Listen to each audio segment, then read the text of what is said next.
Ballyfermot today again. We're in Michael Copley's house here on Lough Road, and Michael has very kindly asked us down and obliged us. We're going to have an interview with him. And how are you, Michael? I'm grand. Great. Thanks, Joe. Great to see you. You're welcome. And we're going to be talking about your life in Ballyfermot and various things. Yeah. So we get started. When did you first come to Ballyfermot, Michael? What year would that have been? I was born in 1952, so I came here in 1954. I lived in Rendon for a couple of years. So 1954 I came to Ballyfermot, to Clifton Road. I just came to Clifton. Clifton Road, yeah. Yeah. And we lived there, you know, that was the family home then. Yeah. And on Clifton, that's where Dollo born Yeah, is. yeah. I lived in number 50 Clifton Road. Oh, 50. And 6 brothers and 6 sisters. Wow. A very big family, yeah. Yeah, I suppose in those days they had big families. Yeah, weren't loads of people a had lot big of families, yeah. We were just talking earlier on about big families in Ballyfermot. Yeah. And what was it like, would you say, how old were you when you came? Age 2. Only 2? Yeah. So you kind of grew up as a kid from Yes, I Ballyfermot. certainly did, yeah. And yeah. would the lawn have been there? The lawn was there, but So- there's a road across the road from the house, and or the pathway there. The pathway wasn't there. I do remember the pathway being built Built only around around the lawn, yeah. And was the railing up? I can't remember about the railings now. I Yeah. can't remember that. Yeah. But I know, and the houses along Blackditch Road, the lane, they weren't there. They weren't built just yet. You know, or where Ballyfermot United Club is Yeah. now. You know, there was no houses There was there. nothing there. I do remember them being built. What was there a road there? Do you remember, was there a road? Was that Blackditch Road? I there? think it was a laneway rather than a road. Yeah, You know. because we have some history on that. Photographs showing where the yellow house was, and behind it, you could just see the road going up. But again, there was no houses built on it, and at that stage. Yeah. And what age did you start school? What school did you go to? Well, I can't remember the Okay. age I Roughly. started school, but I did go to the playground on Kylemore Avenue. I think it is the playground. To Lair? Yeah, Oh, I went to school there. I can't remember how long I went to school there for, but it could have been a year, Right. like a school year. And I also went to St. John's College, to the house there where the Christian Brothers lived. Johnston House. Johnson's house. Yeah, I went there for I think again probably a year. I know national school. I went into Mary Queen of Angels. I went there, and I do ask loads of people just. So that would have been in the early 60s, roughly. Oh, around that it would be, yeah. Yeah. Yeah, it would be, And yeah. can you remember? I'm just asking you this. Can you remember who your first master was? No. No. I tell you, there's one teacher there, now deceased, Roddy Day, What is their master? and he was a very good teacher. He was good into sport, and he encouraged me. I wasn't good at sport, and I didn't do much in sport, but he was the one to teach me sport. And I do remember he caught me smoking one day and reported me to my parents. Oh, And he smoked like a trooper I himself. know he did. I went to the same school. You know, Yeah. but anyway, it didn't do me any good. I smoked and smoked. Yeah, for a long and time. how long would you have stayed in Mary Queen of Angels up to what age? I was there up to 1965 or 1966. Alright. And I went to the vocational school at the time on Kylemore Road. I went there for a year. So I was in that from 1966 to 1967. Just say June 1967, and then I went to work for the summer holidays in July 1967. And my job for the summer holidays was working in CIE, which I actually then stayed in for the rest of my working life. Yeah, you're a long So it was a job for the summer holidays I got at the time, but I stayed in it. And the reason I stayed in it was that I had an opportunity to work and earn a few bob, and there was a program, an educational program, sponsored by CIE, that was continued education. Okay. So I was able to go into that and do my leaving cert, Right. and work at the same time. So part time, I did 2 half days a week and 2 or 3 evenings a week for the Well, leaving cert. you spent a lot of your time in CIA, didn't you? Yeah, over 48 years. Oh, gee, that's some. Yeah. That was a long time. Yeah. Can I ask you? We all knew you walked in there because we knew you from. We used to see you cycling by Yeah, and coming home, yeah, and we'd be walking down the road. We'd say, "There's me coming home." We might come in for a pint, you know. yeah, yeah. We'd be in the pub. Um, looking back at those years when you started workforce in CIA, what did you eventually work at or with when you went into CIA? What was your job?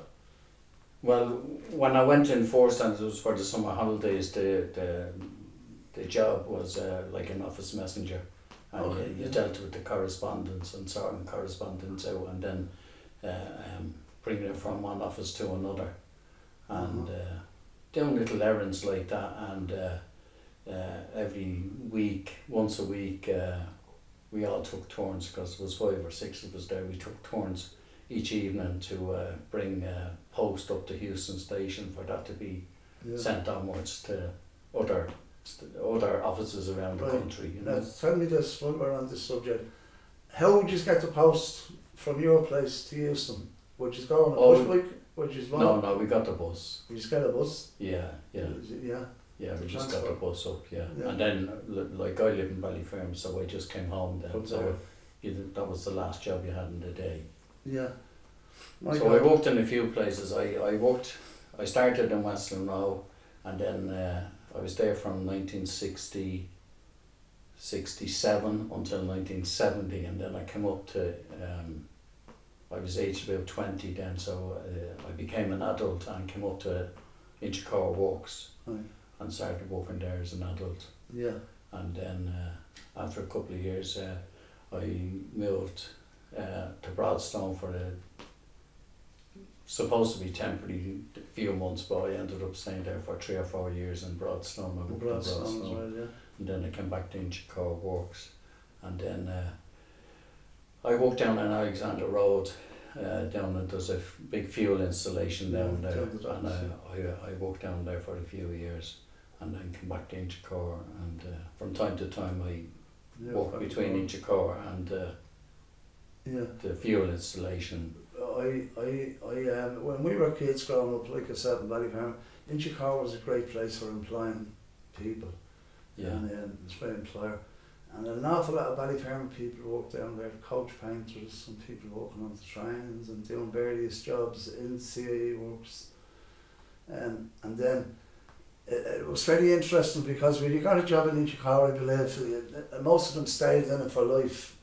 A lot of them would change, but when we were kids growing up, like myself, I was in various jobs. I must have been about 20 or 30 different jobs, but I never had a trade, but I got through it, you know. And I want to bring it back to the day. Can you remember making your Holy Communion, and what church did you make it in? No. No, you have no memory for that. No, Yeah. that's okay. Well, the confirmation. I'd say I had to be the Church of the Assumption. Yeah, yeah. You know, it had to be that. Yeah. I don't know, I probably got photographs because most people did, and I recognise the style of the photographs when I see them with other people, but I don't know where mine are. Okay, and would you remember making your confirmation? No. No? No. Well, that's 2 people I know that. I've no memory of my confirmation whatsoever. I remember my communion. We're just going through the years. So I'll tell you where, Joe, a thing, around the time of my confirmation, either a lay person or a priest came into the class, and it was around the time of the confirmation. I don't know, I think it must be before my confirmation. And he said something, my memory is that he asked a question, does anybody want to go onto the altar? And I thought it was to do with the confirmation, so I volunteered. Right. And it turns out I'm down in the principal's office every Wednesday morning for an hour or two, learning the Mass and Latin Oh my God. to become an altar boy. An altar boy, yeah, isn't that amazing? Every Wednesday morning, and Mr. O'Doherty was the school principal That's right, in Mary Queen of Angels at the time. So I only did that for a while, Yeah. learning the Mass. And and Mr. Latin. O'Doherty, he was their headmaster, as we Yeah, called him. yeah. Lovely, lovely man. Yeah, So I'm 2 years behind you. So anyway, we jump up to a little bit further than that. And I want to talk to you about the Phoenix Folk Club. yeah. Tell me a little bit about that and where did that come Well, I always had a liking for music, and Ted Fury, actually, the late Ted Fury, father to the Fury brothers, he started the Phoenix Folk Club down in one of the pubs in Chapel Lizard. I can't remember the name of it now, and it moved up to Ballyfermot, to Downey's, and I was asked to join the committee. There was a bit of a committee run. Paddy Sweeney, who was Ballyfermot, Paddy Sweeney, a great musician himself and singer. He was in a few groups like the Dublin City Ramblers and Barleycorn, and he asked me would I join the committee, and because I was I volunteered at the time in Ballyfermot Credit Union, and Paddy thought I take the job on responsibly for looking after the Phoenix Folk Club and the finances and that. Which you did, by the way, for years. Yeah. Yeah, you were in there for a long time. So I was involved with the Phoenix Folk Club from 1978 up to 1986. Oh, that was a good spell. Yeah, and every Tuesday night there was a folk session upstairs in Downey's pub, and very successful. Loads of well-established folk artists performed there. You know, the likes of Luca Bloom, Mary Black, Francis Black, just loads of people. Ronnie Drew, most of the Furies played there. You know, all the Furies played there. Not as a group, but as separate individual people. You know? I remember going to the folk club with Paddy Brennan and God bless his soul and Kenny Ford. Yeah. And they introduced me to the music upstairs. You were there at the time. Well, I don't think me and you knew each other then. Yeah, yeah. You know, because it was way back. But it was a great place to go to, and you had to stay quiet when they were singing. Yeah. It was a great listeners' club. Listeners' club. It was great respect. And the people that went, and I think it was the one and only club for folk music in Ballyfermot at that stage. There it was. You know, yeah. And we used to get a lot of people come from all over the place to sing there. Yeah. And I remember, correct me if I'm wrong, we used to pay 50 pence to go in. Yeah, it was 50 pence at the beginning, and I think eventually went up to £1. Yeah. But I don't think it went I over just remember the 50 pence, and we used to say, geez, we're going to Paddy Brandy. And Kenny would go down and we'd have a fantastic night up there. Yeah. That was great, and it was absolutely fantastic. So that's how you got into the music. Yeah. Now, we're going to stay on the music for a minute. You were telling me that you had a lot of stuff around. Tell me about Bob Dylan, meeting Bob Dylan in 1969. Well, I didn't actually meet Bob Dylan. Well, you went to see him. I was age 16 at the time, and I went to the Isle of Wight Pop Festival, which was was major for me and was major for Bob Dylan fans, and I was a Bob Dylan fan even at that early age. And I went by ship and train and over to Bob Dylan at the Isle of Wight, and I travelled reduced rate travel I had because I worked in Irish Rail or CIE at the time, and I went over to see Bob Dylan, and the slogan at the time was help Bob Dylan sink the Isle of Wight. And it was a major event because it was his first concert in 3 or 4 or maybe 6 years. 3 years anyway, for Bob Dylan, and it turned out that there was 250,000 people attended that show. Oh my God, that was which was sea of people you saw when you went there. And it was a great experience for me, Oh, you know.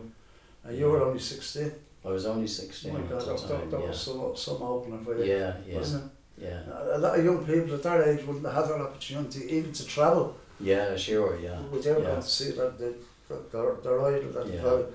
And you also in the Isle of Wight in yeah. 1970. I went again in 1970, which was in 1969, another great festival. It's a historical festival. We all heard the name Woodstock. So that was historical in that there was 500,000 people at that concert in 1969. But I went to the Isle of Wight Pop Festival in 1970, and that was 700,000 people at that. Maybe even 750,000 was at that, and that's regarded as the last great festival, the 1971, because Jimi Hendrix performed there, and the Doors and the Who, and they were three of the top people to perform at one festival, you know. And Jimi Hendrix sadly died in 19 days after performing at the Isle of Wight. My God. You know, so it was his last kind of scheduled gig that he had. What memories to have? My God, top people in the world. Yeah. Led Zeppelin. And the I saw Led Zeppelin in the National Stadium in Dublin. That was 1971 when they played there. And but you seen a lot of them around when you were only, did you say 16, 17, you were only young. Yeah. You know. And then 1979 you had I was at the final concert for Led Zeppelin. That was at a place, an outdoor event, 350,000 people at a place called Nebworth, and that was the last show from Led Zeppelin. Where was that? In a place called Nebworth. Where it's outside London. Oh, it's in England. Yeah. And I was at that 350,000 people at that. Maybe 370,000 people. You must have been a very rich young fella in Yeah, those days to be able to go out to these concerts and that. Did you win Yeah, I lived poorly. Yeah, well, that was a great start to your life. Yeah. So what, growing up in Ballier, even at that age, 16, 17, 18, you were walking away and you were doing your thing, you were going and seeing concerts, you were having the life around you. Of course, you were single then. Yeah. You were like myself, you were free, you could come and go, you weren't tied down. Yeah, well, I worked as well.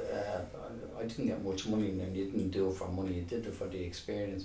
I was only aged about 12 or 13, and I used to help a milkman in the morning. You did a milk round, yeah? You know, yeah. That'd be an early start. Yeah, it was like starting at 6 in the morning, maybe, getting up at 5:30 to start at 6, you know, and then I'd come home and have my breakfast and then go off to school, you know. Oh, you got to me, fair play to you. Yeah. That's, of all the people that we spoke to over the years,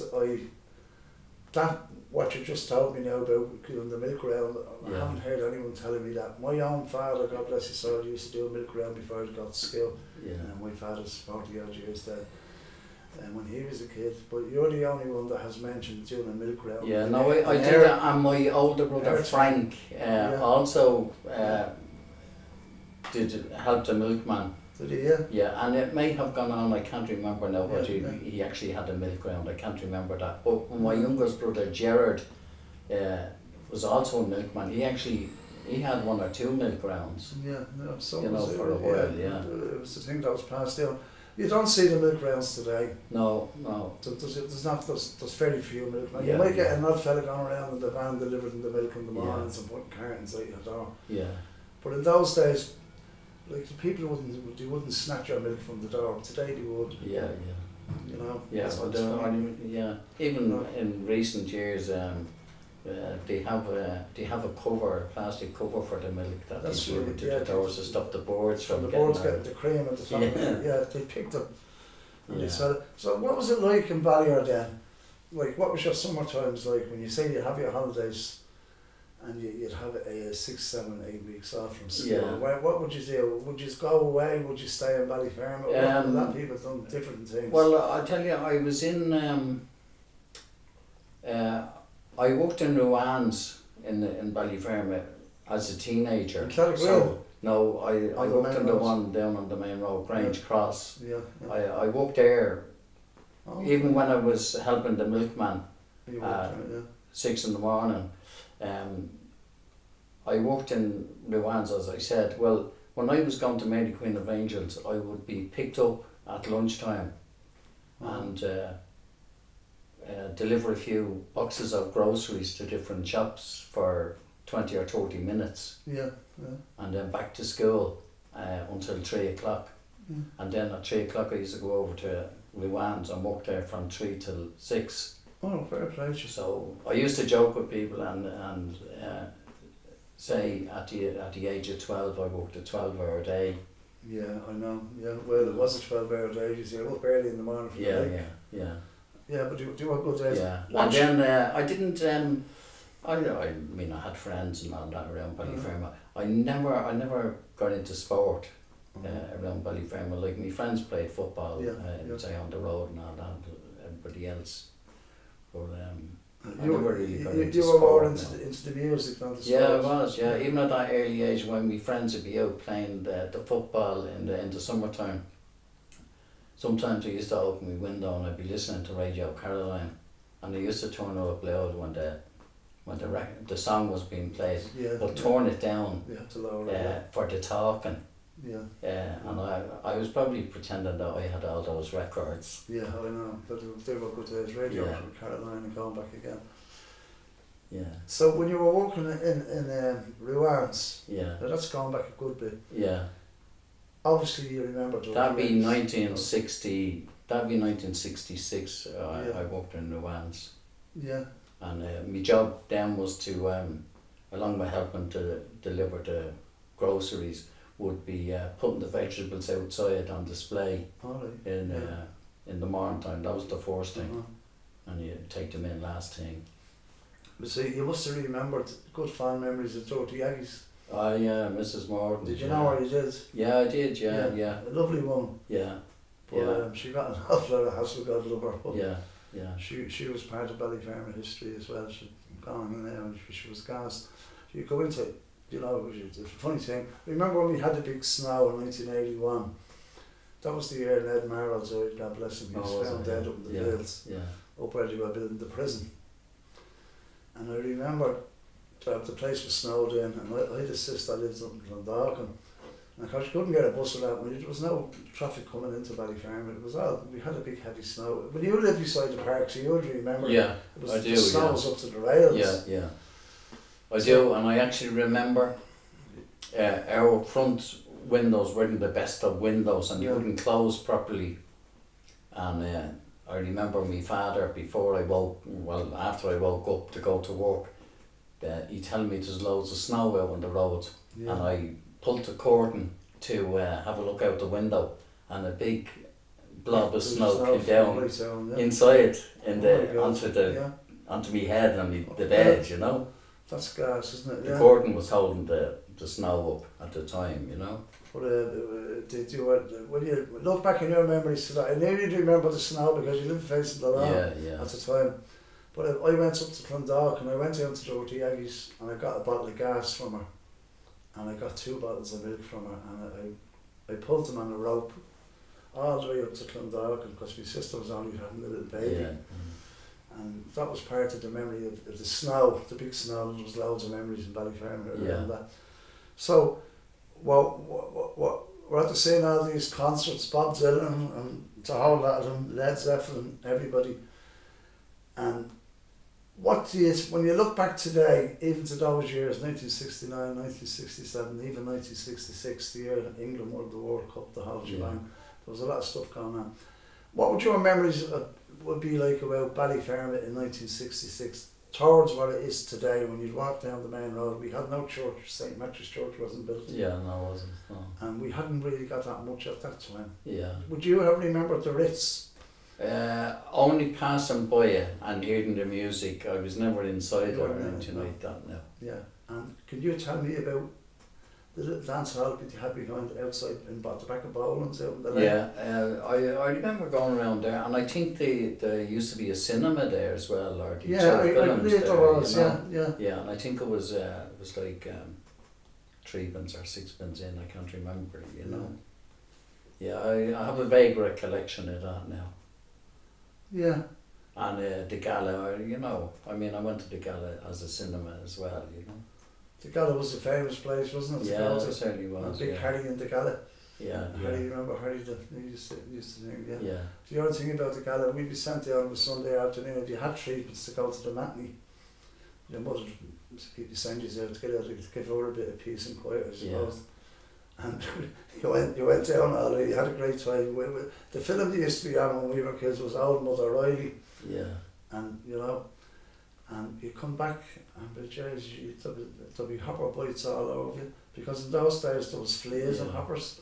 Yeah. And you sit in the seats and they'd be all biting you, you know. Yeah. Everyone remembers that because I think every cinema in Dublin was like that at the time. So everybody had this kind of stuff that was going on. Yeah, and then in the early 80s, I was involved with always a great group of people attached to the library we were at the time, the Ballyferma Arts Group, and we organised a few very successful community arts festivals in Ballyferma. Lovely. So 81, I don't think there was 91 in 1981. I don't think there was any in 82. And then 83, 84 and 85 we had 3 in succession, great ones. And when you mentioned the Gala, it brought back the memory that we had the RTE Concert Orchestra playing in the Gala, which it was fabulous to get. I actually remember that, yeah. You know, it wasn't that it was just a great concert. And there was a group of teenagers who put on, I think that went for 2 nights, an anti-nuclear concert. And that went on for 2 nights and was on in the Gala. And my memory of the Gala cinema at the time was like I'm open to correction, that it held up to 1,100 people, you know. It was huge capacity, yeah. Yeah. And but the Gala was part. It was like that. The Gala was part of our growing up. Nearly everybody went to the Gala. And it wasn't too expensive to go. No. And it was an afternoon out because we hadn't got much in Ballyfermot. That's why we hadn't got a lot of community halls or what we have today. Well, St Mary's Youth Club was there a long time. Oh yeah. I was in that as a member, and that was a great place. And in the summertime, you get a week's holiday down in Lone and Murphy House. Yeah. In Kildare, in Sallins, that is. Lone and Murphy, is that what it was called? Yeah. And was that the same place as Curtistown? No, Curtistown came after. Okay. I think there was a Lone and Murphy House was involved in I think there was a big fire there. Right. And you get a week's holiday down there? Yeah, through it's actually through the St. Vincent. St. Vincent de Paul. The Paul, you know, and the St. Mary's Youth Club, you know. Yeah. So that's going way back, you know. And that's still going strong today, St. Mary's Youth Club. Is. I think it's celebrating 70 years, I think, this year. It's going up to 70, yeah. We have one of our members, his name, he lives in Tallaght at the moment, Dave Williams. Yeah. You know Dave? Oh, I do know Dave, yeah. Dave comes to our stuff all the time. Yeah. And he just be filling us in about what it was like back in those days. And Nick Nolan was one of the top men. Yeah. Lovely man from Palmerstown. Yeah. And his brother had a shop over in Bluebell. Yeah. But great memories. What would you have, when you look around today, walking down the street from Ballyfermot, from here where you live, walking down the main road, Horace Church, right down to Ruby Finnegan's. Yeah. What can you see changed along the way? What has changed? Well, all the houses have improved a lot in appearance. I mean, when I was a teenager, we didn't have we'll say weather glazed windows, and we didn't have drive-ins. There weren't many people with cars. That's true. Yeah. You know, and they hadn't got extensions on their houses. No. And they're all improvements to the quality of life in Ballyfermot. Oh, you can see it because you say even with the porch and the house, we hadn't got porches down until the late 70s or 80s to come in when people got a few bob. and you got weather glazed windows in, as they call them, and Yeah, a sliding porch. But when you get down as far as the church, you see the church never changed. The only thing that changed around the church is the surrounding, Yeah, where yeah, sure, yeah. where Rafter's house used to be, Yeah, and that was there, and that was given to the church yeah, true, yeah. to Yeah. you know, to build on it. And you were told never to Yeah, sell and it. just along there, along that stretch of shops there on Ballyfermot Road, the credit union is there. That's It was right. there for a long time. I was involved as a volunteer for 30 years as a director in the Yeah, you the were credit a long union. time there, yeah. Yeah, and held all the senior posts within the board. Yeah, that was fantastic. Yeah, I did 30 years there. So And you then were- when I was at work in Irish Rail, I did 20 years voluntary in the credit union. Right. Yeah, I tell you, you must have been a hard worker, but like 30 years in the credit union. Yeah. My God, that's a lifetime when you look back on it. And, Yeah. and so many years in CAE before that. And Yeah, yeah. how did you keep going? I don't know. You just kept going, yeah. Yeah. And in my memory serves me, you're a man that anything that was on in Ballyfermot, Mick Coakley would always be there. You know, Yeah, well, going I on. did, yeah. And either get involved or Yeah. come to share your experience with them or give them a dig out. Yeah.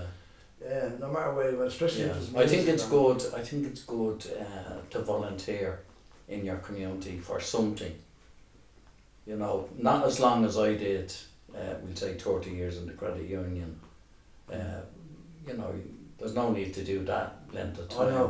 But Yeah, if you volunteer for 3 years, 3, 4 or 5 years, yeah. it's a great thing. It's Oh, good. yeah. It's great. good to It's give great something to the experience, and you learn community. from it. You know. Yeah, you certainly do. Yeah. Oh, it's out. Yeah. Yeah. Look what we have today in Ballyfermot. We have a fantastic group here called the Ballyfermot Youth and Wonders for Ballyfermot. Yeah. Yeah. We've one of the biggest swimming pools in Europe at the moment. Yeah. Which is the pure and electric flows. Yeah. We have the beautiful library, which is huge. Yeah. Our base is the library at the Yeah. moment. And I know they're knocking the schools down. When you see the schools getting closed down, what does that do for your memories? Well, I ask myself. There's loads of houses being built at the moment, and they're very, very welcome, and are needed badly. The houses, but I can't understand why you knock down a school I know. and build more houses, because you're going to have to need a school for those Oh, sure. people. And electric cars are coming in now. Big time. And with building high-rise apartments, where are the cars going to park, and how are they going to get charged? Building high-rise apartments, Yeah. Yeah. where are all the people going Yeah. to charge their cars? Well, I know they're all needed. We need more houses every day, but Yeah, as you say, to knock a school down to build apartments, then to have to build another school because, but that's what they do. yeah, But yeah. it's all progress, they say.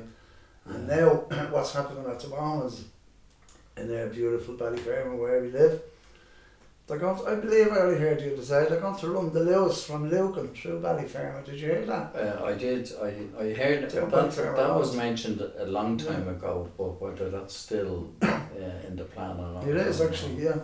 Yeah, I just have to read about it the other day. Yeah. Would you ever ask me about what kind of changes have I noticed on Ballyfermot Road? A lot of the shops are shops, and when one closes, another one opens. Yeah. But when I was a teenager, there wasn't the heavy traffic that's on Ballyfermot Road now, and the congestion that's there now. I always went to work on a bike. I know, but yeah. You know, and I like.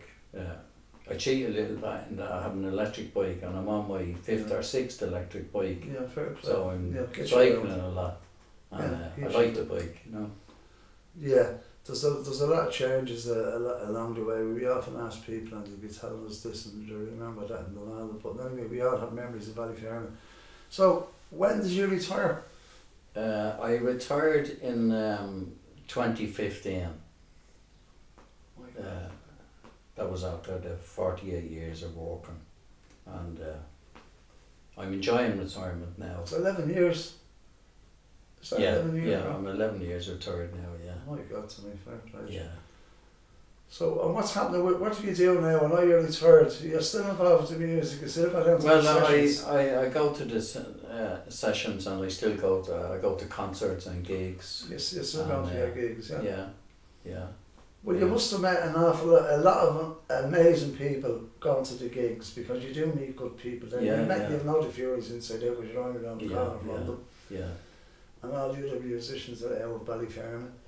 And they all seem to meet up, and you get to know them, and it becomes personal, you become your friends, which is great. Yeah. And I do often wonder when people retire, what did they do to keep going? No. As you say, you keep busy. Yeah, I'm married to Lorraine, who lived on Kylemore Drive. Mm-hmm. And now that both of us are retired, we do a fair bit of travelling. Good. You know, which is we enjoy. I mean, like this year, we're halfway through the year now. Earlier in the year, we went to Copenhagen, where our son Eamon works. Lovely. Yeah. And we had a holiday ourselves in Spain. We went to Benidorm. And you know, we'll get one or two short city trips in. I forgot to ask you, how many children do you have, Michael? I have two. You have two, yeah? A grown Michelle, up, yeah. Michelle lives on Clatter Road. She has two children herself. Just two, Yeah, Emily and Kevin. Lovely.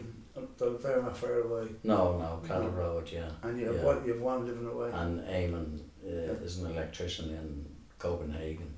Lovely, yeah. And my God. And what about the family home? Is that still there? Or is it gone? Well, the family home is there, but Different there's people. nobody living in it. It's other people. It's not. It's not our family home now, you know. Yeah. And how long were you in the family home before everything? You know, when you grow up and you move out and someone else moves in. Like, would you be 20 years? Oh, I know, it would have been 40 or more. Yeah, up to maybe 95. I think in 1995 we had her as the family home. Yeah. You know. So there you go. There's a lot of stuff going on. Yeah. Now we want to ask you. We talked about your music. We talked about your life, your work, your skills, your whole lot. Yeah. If someone was to say to you, what would your fondest memories be? I know you'd have loads of fond memories of growing up in Ballyfermot, because we're us as the heritage, we're trying to keep the heritage alive. We're talking to you, we're keeping it alive, because you're telling us stuff that we never heard before about the changes in Ballyfermot and this and that. So what kind of memories would you have, as I say, when you look back today and say, wow, I remember back in the 70s and that, you know, it was we haven't got. There was no stuff going on, and then it was nice and where there wasn't much traffic on the streets. You could nearly walk on the main road, you know. Yeah. And we had the old-fashioned buses, and St Matthew's wasn't built, and we were kind of a scheme that we had a community centre, which was great. Yeah. Where the civic office is now. Were you involved with that? I wasn't involved with the community centre, but I'll tell you, the Phoenix Folk Club actually put on the show there. Christy Moore played. In the community centre. It would have been 1981. Christy Moore, and it was a fundraiser for the Ballyfermot Leisure Co-op, the BLCO, that's on 14 Park, I think it is. Anyway, Christy Moore did a fundraiser for that. That'd be 1981, and the late Liam Weldon sang at that, and it's the only time Christy Moore and Liam Weldon sang together in public. And I captured that performance on cassette tape, and Liam and Christy sang together, and he sang what Liam is famous for singing, James Connolly. The ballad of James Connolly. They sang that together, you know, which is that was so great, you know. And it's the only time the two of them sang in public together, although they knew each other. I know, yeah. But that was some memory to have there with Yeah. them too, because Liam was a lovely man. Yeah, And yeah. Boyle, And the community centre was a great place. I had, to me, I had great power and strength. The community association, and they negotiated cable television and all That's the right. Phoenix Relay coming into Ballyferma. yeah. That we got a good deal. Yeah. No, I can't remember the cost. I remember or coming anything in, like yeah. that, you know.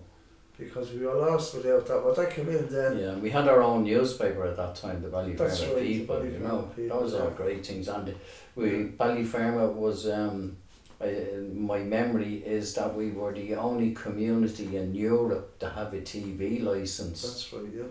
You know, which is, Yeah. that's a marvellous achievement. If it's true that we were the only We're one. the only ones, because we don't work on that, yeah. You You're know? spot on right with that, Michael, because I remember when they came out first.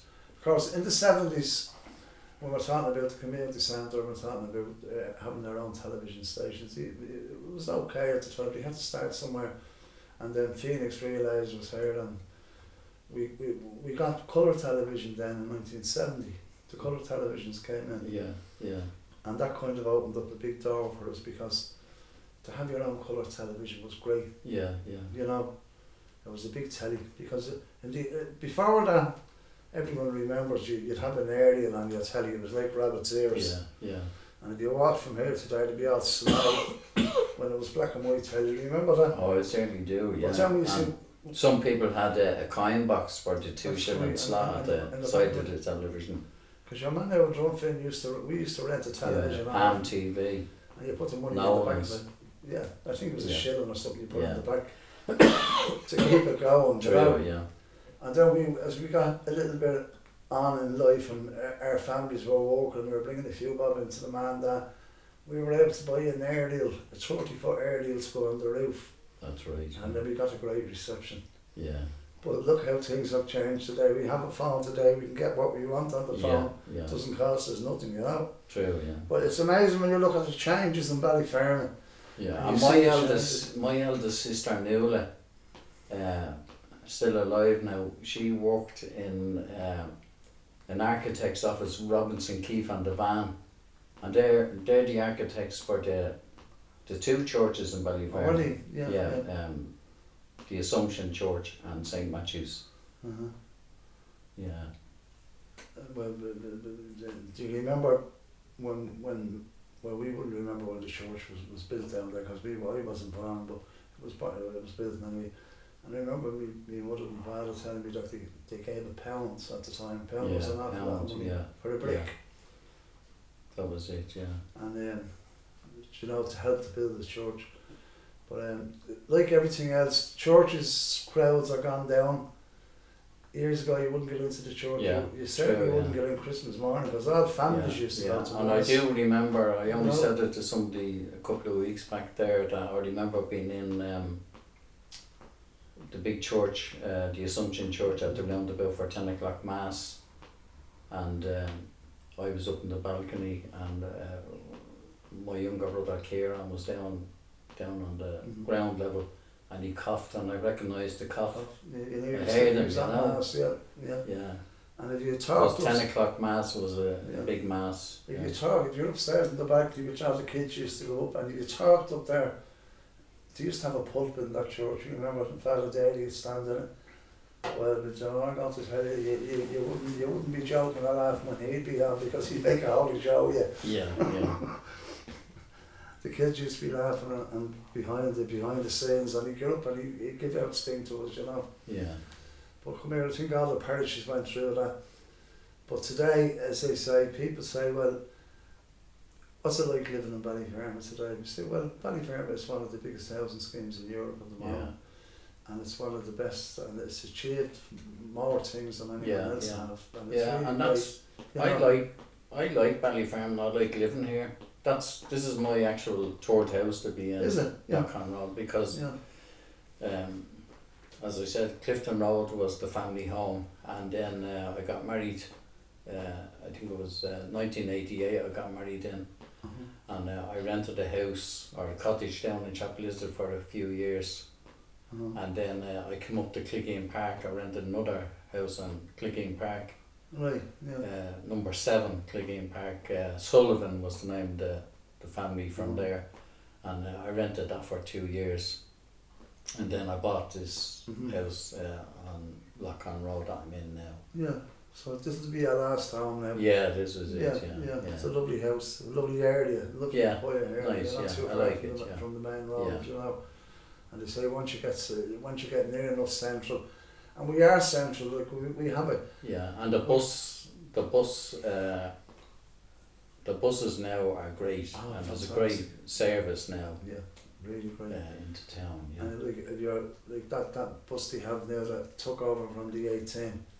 I think it's the 60s. The S4. Or the S4. S4, yeah. I went on it the other day. We were going over to the Long Mile Road to Des Kelly's, but that took over from the A10. But that's a great service. Yeah. Every 10 or 15 minutes they come great, along. yeah. And if you wanted to go on the Lewis, you should get that bus up to the Kyle Mall, and that takes you straight into town. You know. So we have great transport around the scheme. Yeah, so what are you involved in now, Michael?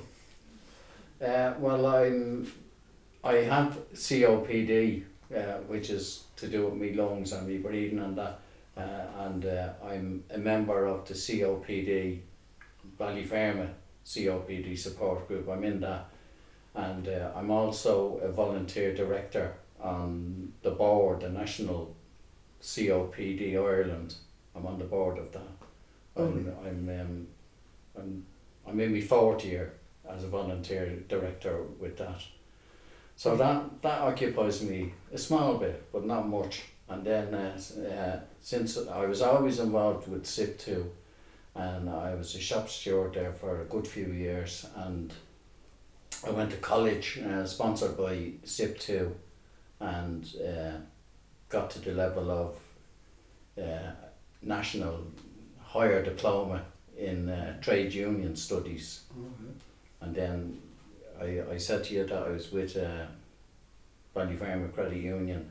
They also sponsored me to do education with the credit union on credit union studies. So I did a higher diploma with them in the National College of Ireland. With SIP2, always was involved with SIP2 trade union. And even now that I'm retired, I'm attached to the retired members section in SIP2. And we meet 4 or 5 times a year, and I organise social events as part of that. All right. To keep retired members together. And we have the odd social event during the year, you know, which is very good. Well, I'll tell you one thing, talking to you there for the last hour, you're a very busy man, even in retirement. Yeah. Well, I suppose that gives you, it keeps you going, Michael. It keeps me going. It gives you something to do every day. Yeah. Do you do a lot of walking? I know you cycle. Yeah, I don't do enough walking. I need to do more walking, because walking is good for general health. Oh, I do. Yeah. And it's good. I had 2 hip replacements, and I need to exercise then. Yeah, and your cycling is good for that too. Cycling is good for that, yeah. I like cycling, yeah.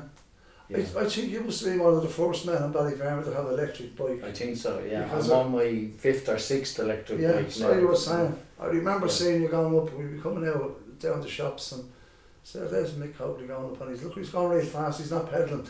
We didn't know it was electric, you know, you already had to coming out. A great gift to get. Well, come here, Michael, it's been lovely talking with you, and I want to thank you very much. And you'll be getting your stuff. We have our own website, you know, we'll be up on that now probably next week. Sean will look after that. I just want to say a big thank you. Thank you. For your time. I enjoyed it as well. Thank you so much. You're a gentleman, and God bless you in your retirement. Thanks. And we'll talk to you again. That's Thank good. you, Thanks, Mike.